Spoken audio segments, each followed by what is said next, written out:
Yo, my brothers and sisters, what's going on? This podcast is a continuation of my experience with drugs in the 60s, 70s, and 80s. This podcast is about the 70s. Welcome to the craziness that lives inside my head.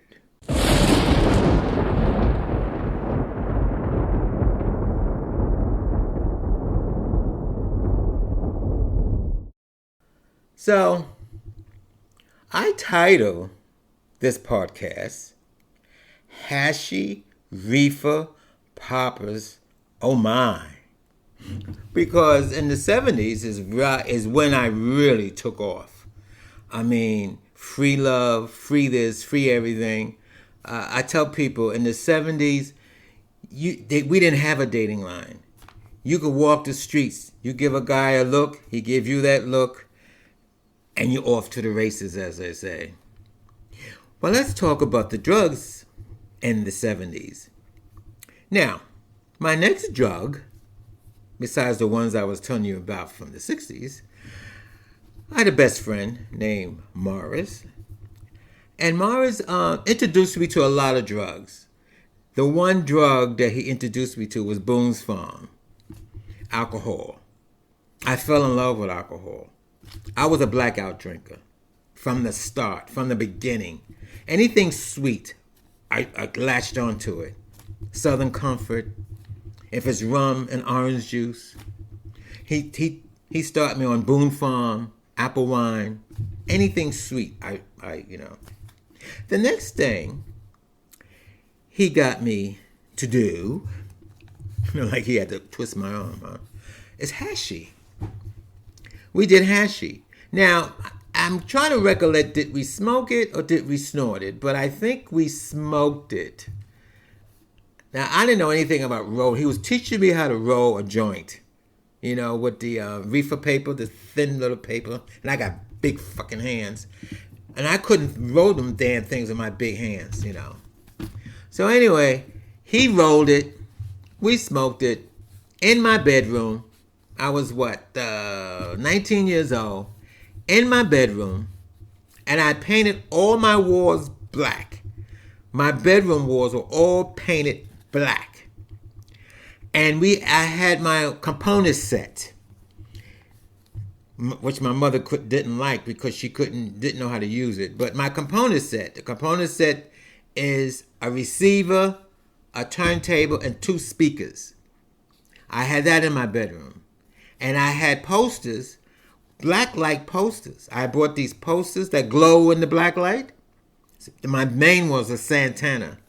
So there I would do, me and my friend Morris, we were sitting on the bed, or laying on the bed, whatever, staring at Santana poster, glowing in the dark, and with the black light, smoking Hashish. I loved it. Next thing was Reefer. See, I didn't know the difference because after he started me first on Hashish. Then he introduced me to Reefer. Reefer, I know I didn't care too much for Reefer. I remember doing it. It didn't do anything for me. People keep saying, it gives me the munchies. Well, it didn't give me the munchies. I didn't like Reefer. But let's talk about poppers. Now, poppers were very, very popular in the gay community. If you went to the disco, you got the thing with the pump, the dizzy, that wildness. I loved it. I would twirl around the disco floor, knocking people off the floor and getting kicked out the disco because I was a fat 400-pound kid, knocking people off the dance floor. They used to kick me out all the time. Give me poppers, I go crazy. I snort them damn things. And poppers, we have to admit, poppers was very good for anal sex. If you met a guy that you can't handle back there, snort poppers. Usually the guy would do it for you. Here, snort this. You snort that. You kind of like black out. And next thing you know, he's humping you like a crazy rabbit. But you want poppers. It feels good. Now, I have to admit, because I did a podcast before, there's 2 different kind of poppers. You have the poppers that you get in the bookstores, in the gay bookstores. that came in a little bottle. You know, take the bottle, you snort it. Then you had these poppers that I think you get it from the hospital or the doctor's office. They were white little tabs, and you snap it, and you snort it from that. That was called poppers also. But I heard those are the ones they use for people who faint. When you faint, they put that in your nose to wake you up. Well, that they call that poppers also. But right now, I'm going to tell you about the poppers that the most popular that I use was the ones that came in a little jar. You twist it off and you on to the races. You did it at the disco. You did it at the movie house. You even do it in the park, in the cruising parks. You did it poppers were very, very popular. Then we had a thing called mescaline. Now, mescaline, I don't really know what it's really. I know it came in a little purple pill like that.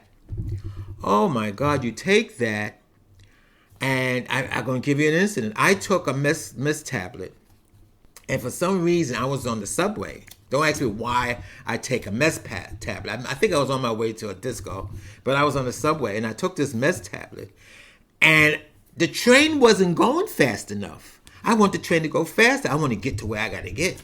So I was in the middle of the train. You know, the trains that, when the different cars in the middle of the cars outside. And the conductor came out. You're not supposed to be out here. I said, not going fast enough. We got to go faster. Let's go faster. Let's go. He told me to go sit down. I couldn't sit down. I was walking back and forth. I was itchy. But you think I stopped taking mescaline? Of course not. I think that was one of the best ones. I don't know if I made a podcast about the next drug. They call it a speedball. It's supposed to be a mixture of cocaine and reefer. I think that's what it is. Cocaine and reefer. They roll it up into the joint and you smoke it. And this guy I went to this guy's house, and he went to a drug house, a house that sold these lesbians that sold drugs. We went in there, and they had the living room, and people was nodding out. I think she did heroin. I never done her heroin, but I think in this place she was selling heroin also, because we had people on her couch nodding out, TV blasting, no lights on, TV blasting. You got people nodding out. So he took me to this house. Of course, I gave him money to get this speedball, and I didn't like it. Nothing happened. Like I said, I wasn't really into reefer. He said it was cocaine and reefer. But he got pissed off at me because he said I wasted the joint. He snatched it out of my head. You're wasting the joint, And he said I drank too much. If you didn't drink so much, you can feel the effect of the speedball. I said, no, that's all. You can have it. The other drug that I want to talk about is, I might have had one. I think they called it an acid tab. And at the time, they were selling it it was like paper thin. And they sold it in Disney characters. I think I remember it's Disney characters. So I had Daffy Duck. It was the Daffy Duck on a little piece of paper like this. And you put it on your tongue. And that just drove you crazy. Just outside of your mind. And I loved it. I loved it all. I loved it. I love being out of my body. I told you before I was a blackout drinker. I love being out of my head. And you just heard the craziness that lives in my head.